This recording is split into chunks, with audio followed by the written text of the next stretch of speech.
In this video, I'm going to ask the age-old question: what would life be without art?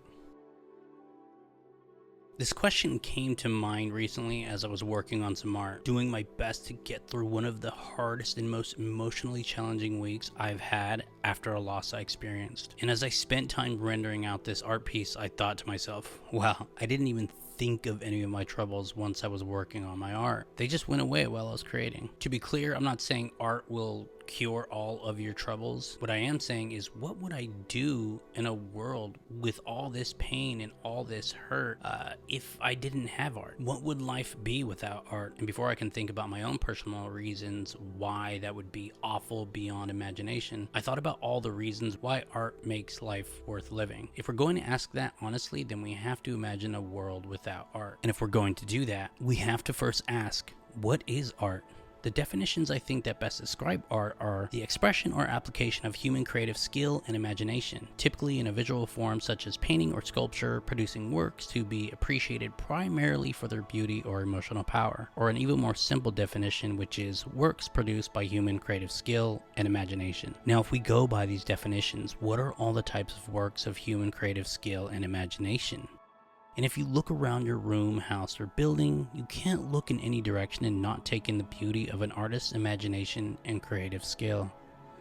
Art obviously isn't just paintings and music, it's design, it's packaging. It's anything that is created with skill by the human hand. I look around and I see many examples. My couch, my furniture, my door, the knob, and the Nintendo Switch. Every single one of these things were designed by an artist of some type. Now, as most of those objects are limited to ergonomics and practicality, that isn't always the case.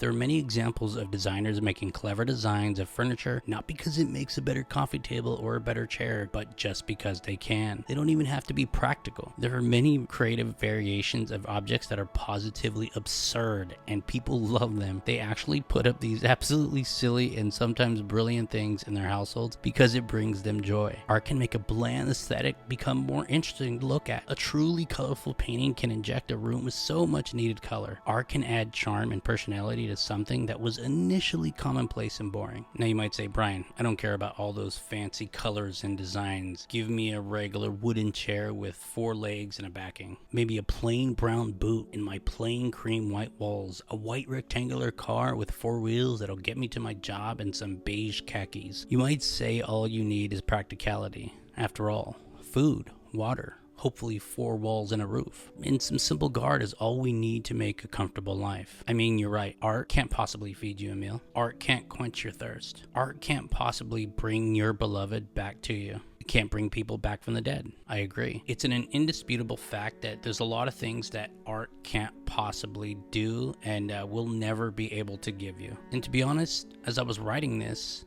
I realized I never agreed more that art is just what's left over in the end of all things. In the moments after heartbreak, grief, and even joy, you might think the art created is just the purposeless spark that's left by its creator's interpretation of their human experience. In this moment, I agree with you. Art is all unnecessary if you break down what is actually responsible for life-giving itself. Maybe we can throw it all away if it's all so unnecessary. I try and imagine a world without art, one where I have a simple job in a simple town with a simple car. I start my day with a simple black coffee. Nothing wrong with that. I put on my khakis and my white dress shirt. I look around and I see simple homes with no personality. I see this town never change as time goes on.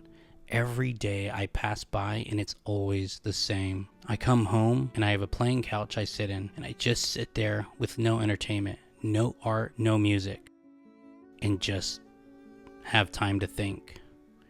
I might glaze over my smooth plain walls.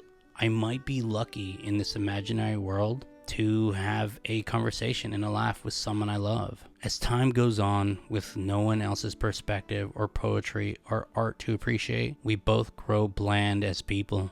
We grow apart.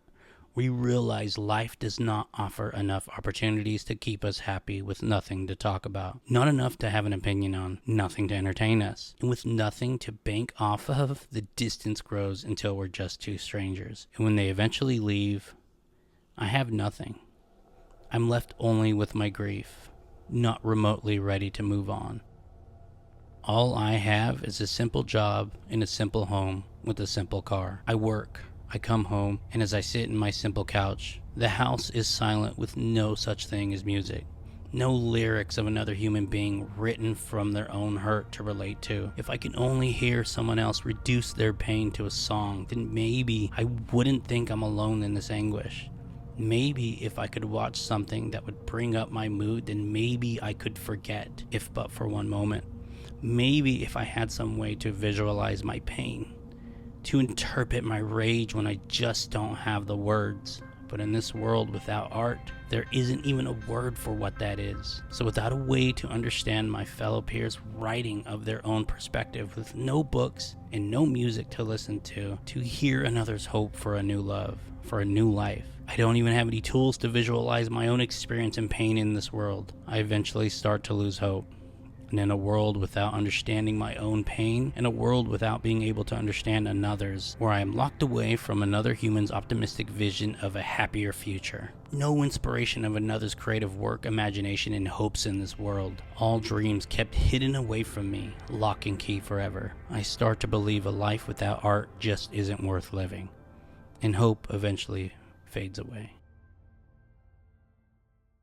But that's not the world we live in, and if I'm to be honest, I'm very happy that I live in a world with art. In this reality, we have all types of art. Every aspect of our lives is filled with all kinds of art, and the world is so much better for it. From fashion to architecture to body art and interior design, and of course poetry and writing. Art allows us, if we'd like, to visit different universes, worlds, and ancient cultures. It's wild we can go back and watch a filmmaker's interpretation of what that history might have looked like. If we want to wonder what it would be like to become a god, we can do that in this world. If we are looking for perspective in our life, we can get that in a narrative in a book or film. We can experience adventure and horror beyond our own imagination. And at the end of the day, we can all go home safe and sound in our own beds. We can explain our thoughts and experience through the lens of someone else's perspective with just a painting that has no words. I can walk in a museum and take in a painting of an artist who's been gone 100 years and say to myself, I know what you're trying to say, I understand, and I'm not alone because I know you felt it too. Creativity doesn't need a reason.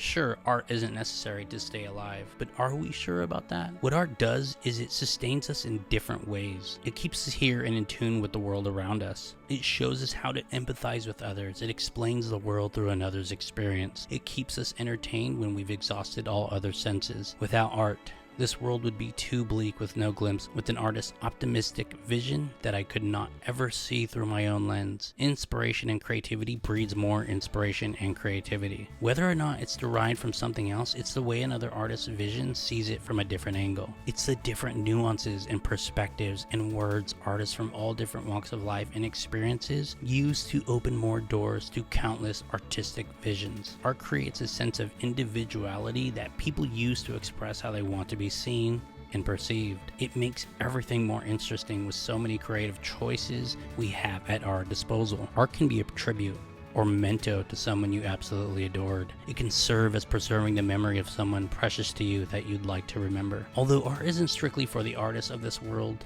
it's in their purpose, and if not that, it's what they love. Yes, of course. Tell me frankly, because I'd like to understand, why do you say you're a painter? Because I paint. I love painting. I have to paint. I've always been a painter, that I know. A born painter? Yes.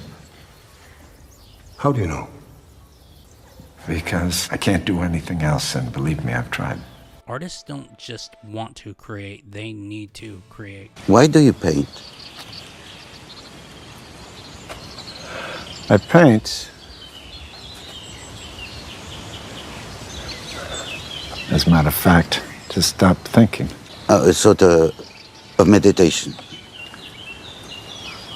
When I paint, I stop thinking. About what?